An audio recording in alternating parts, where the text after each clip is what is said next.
Martin, Santa Barbara. Candidate calling for a political revolution today. We win when people like you and me are involved in the political revolution. We can do it. And making phone calls to make that happen. California, can we make history? Will we make history? California, I love you. Let's do this.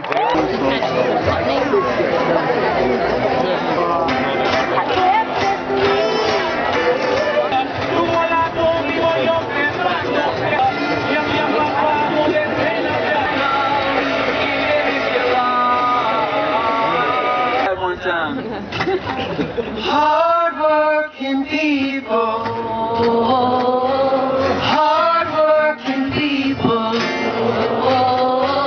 hard-working people. We got it.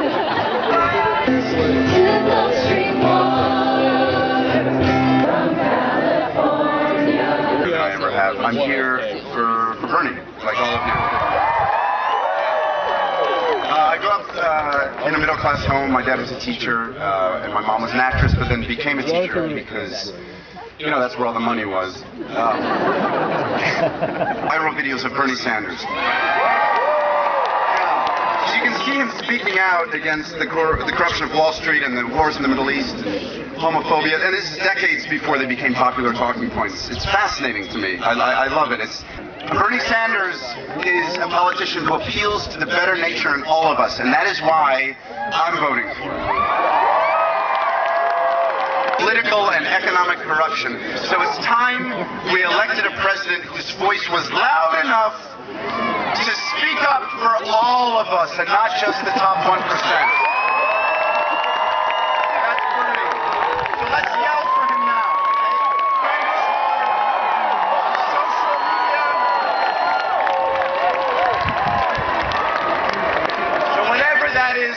Whether it's Instagram or Twitter or Facebook or MySpace, if you're still holding on to that. Okay, vote, but vote loudly. In fact, this political revolution has just begun, so welcome to it. So we've got to get this man in the White House. I was 5 years old when the stock market crashed. I lost everything.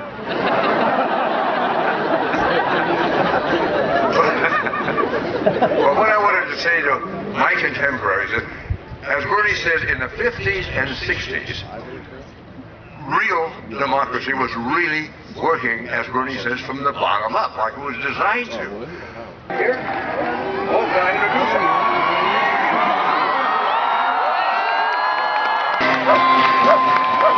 I would like to introduce the sanest man in America. And God help us, the next president of the United States.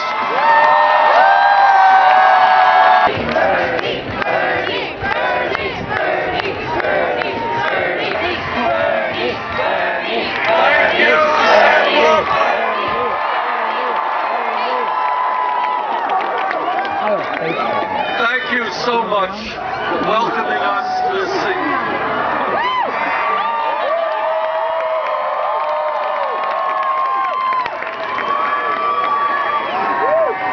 Thank you for welcoming us to this incredibly beautiful community. And let me thank those who have gone on earlier. Let me thank Sarah Lee Guthrie.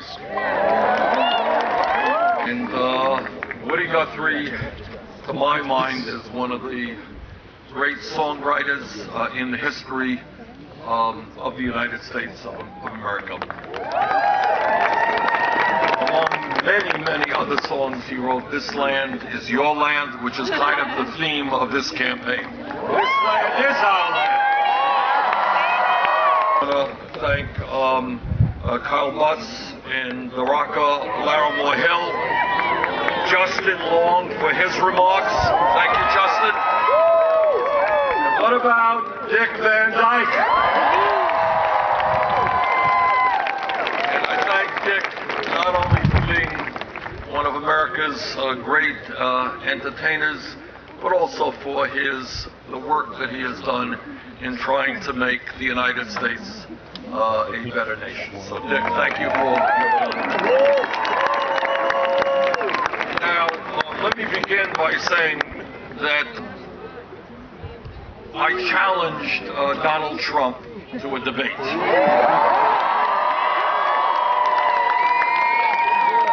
And Donald Trump initially said yes, then he said no, then he said yes, then he said no.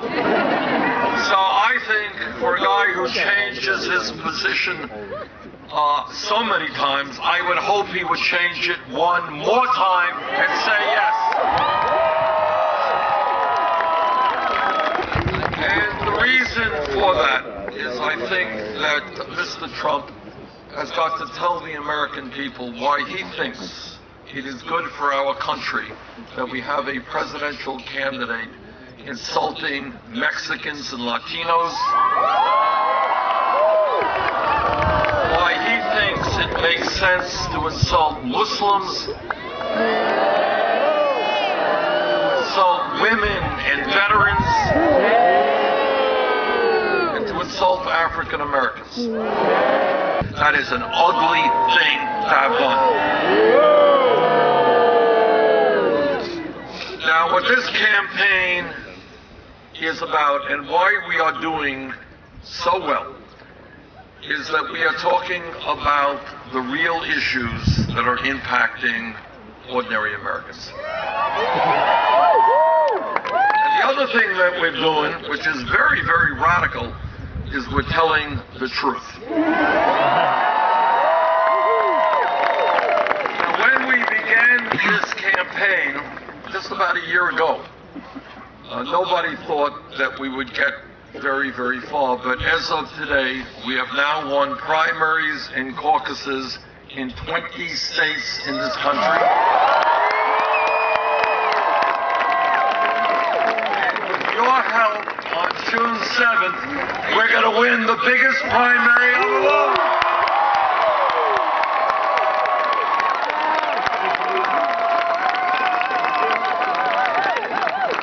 You know, we got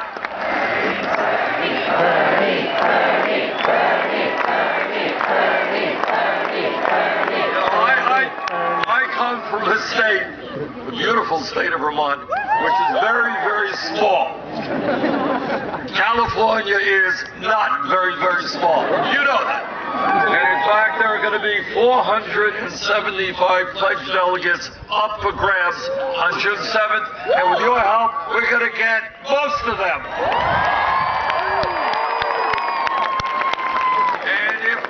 Win here in California and do well in the other 5 states that are up on June 7th, and I think that that is likely to happen. We're going to go marching into the Democratic convention with a lot of momentum, and I believe we're going to go march it out with the Democratic nomination.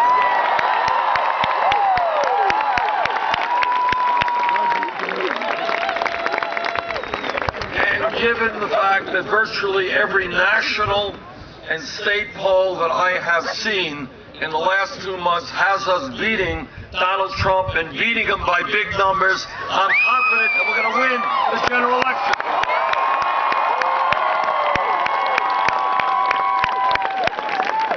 And one of the points that I will be making to the delegates going to the Democratic convention is what is most important in my mind is that we have the strongest Democratic candidate out there who in fact will not only defeat Mr. Trump, but will demolish Mr. Trump.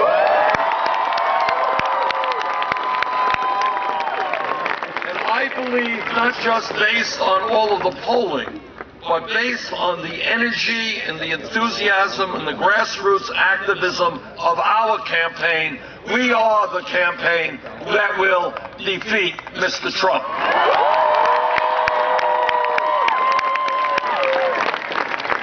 And I'll tell you something else about this campaign that has not only impressed me but gratified me, and I think is a very good omen for the future of our country. And that is that in all of the state primaries and caucuses and all of the polling that I have seen, almost without exception, our campaign is winning, and winning by big numbers, even in states where we have lost, the votes of young people. And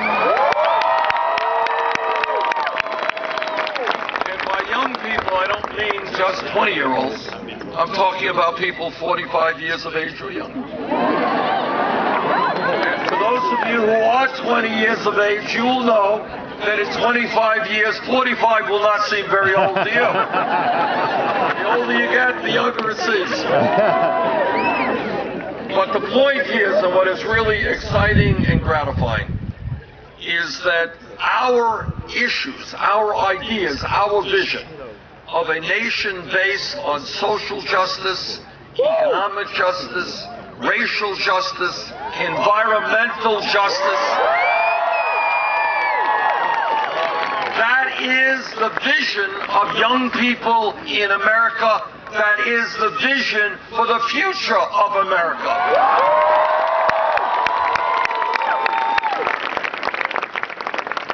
Mr. Trump's vision of trying to divide us up is not the future of America, and the American people know that.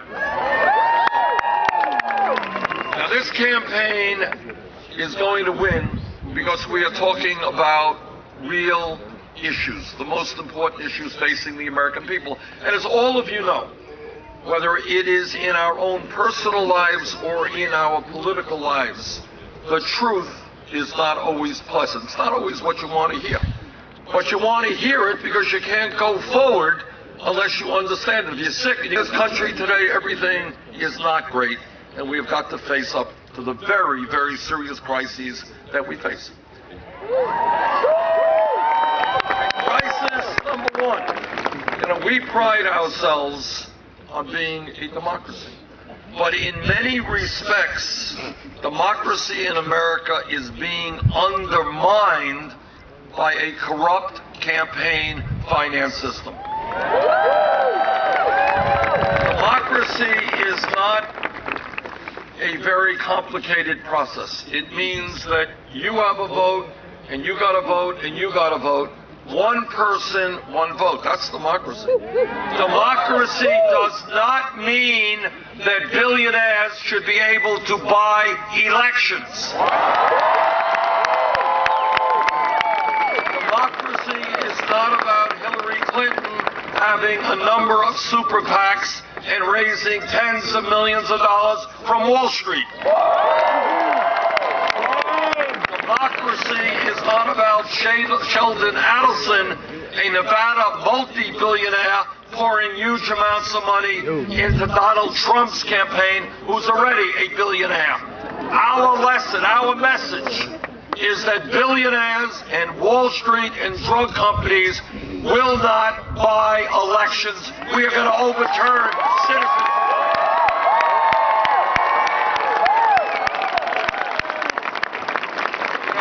Citizens United will go down in history as one of the worst Supreme Court decisions ever. What it said is to the wealthiest people and the largest corporations, it said, all right, you already own America. Now we're going to let you buy the United States government. Together, we will overturn Citizens United. And together, we will establish public funding of elections. What that means is that any American, whether you're progressive, conservative, moderate, if you want to run for office, you should run on your ideas and not having to beg millionaires for campaign contributions.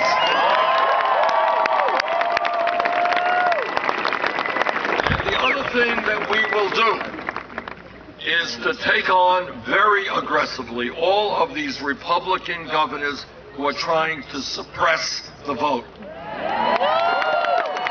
What a disgrace! What a disgrace! Democracy should mean bringing more and more people into the political process, not making it harder for poor people or people of color or old people.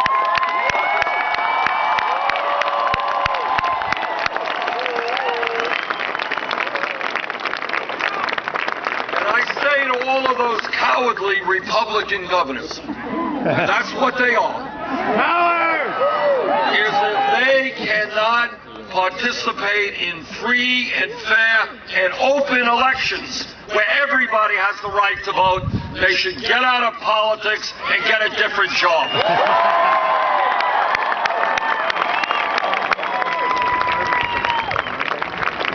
This campaign is about reinvigorating American democracy and stopping the move toward oligarchy where a handful of billionaires control the political process.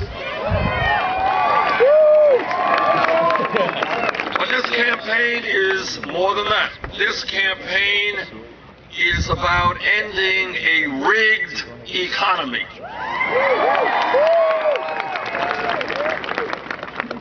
And here is what a rigged economy is about. Nationally, what it means is that the top 0.1% now owns almost as much wealth as the bottom 90%. Got that? A rigged economy is when the 20 wealthiest people, 20 people, not a lot, own more wealth than the bottom half of America, 150 million people. A rigged economy is when one family, the Walton family of Walmart, owns more wealth than the bottom 42% of the American people. And what a rigged economy means day by day is the absurdity of the Walton family, the wealthiest family in America, paying their workers wages that are so low that the middle class has to subsidize those wages because many of Walmart's employees are on food stamps and Medicaid. Now, how absurd is it that the middle class has to pay higher taxes so that the people who work for Walmart can survive while they're working for the wealthiest family in America? Ridiculous! So I say to the Walton family, get off of welfare, pay your workers a living wage.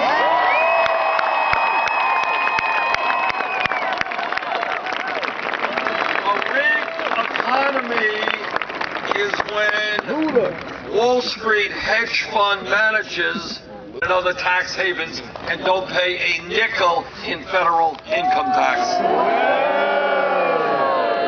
A rigged economy is when in the wealthiest country in the history of the world, millions of families are seeing mom working 40 hours a week, dad working 40 hours a week, the kids working, and marriages being stressed out, kids not getting the attention that they deserve.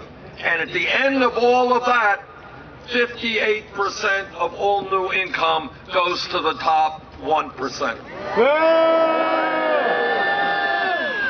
And locally, if I may, when you talk about an unfair and unequal economy, in fact, Santa Barbara, right here, is one of the 10 most expensive zip codes in the country.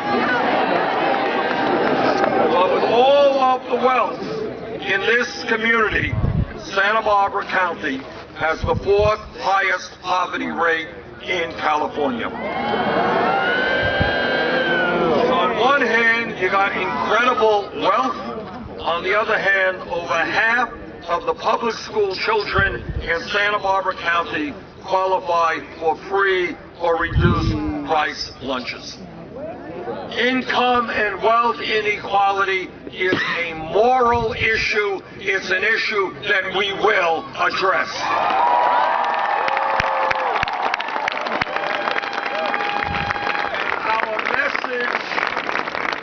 Our message to the billionaire class, our message to corporate greed is that they cannot have it all. We want a country in which all of our people do well, We want a government which is not paid for by super PACs. And that is the mission of this campaign.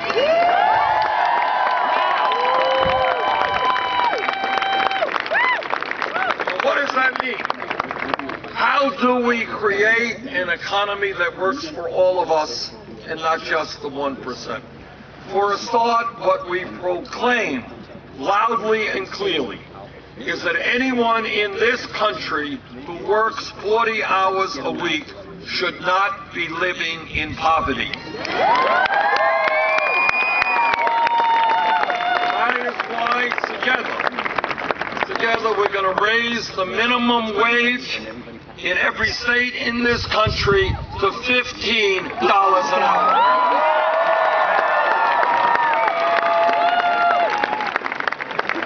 Today, women in America make 79 cents on the dollar compared to men. Women want the whole damn dollar.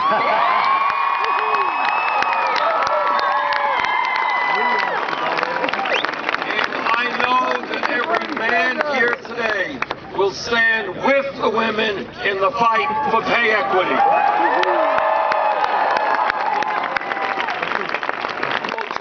Engage in the political process in a way that we have not seen for a very long time. We need people to create a government which represents all of us, not just the 1%.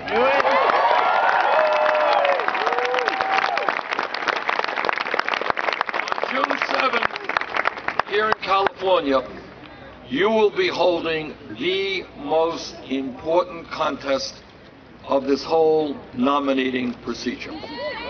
475 delegates are up for grabs right here on June 7th. This is what I have found throughout this campaign. We do well and we win when there are large voter turnouts. We lose when voter turnouts are low. On June 7th, here in California, let us have the largest voter turnout in the history of democratic.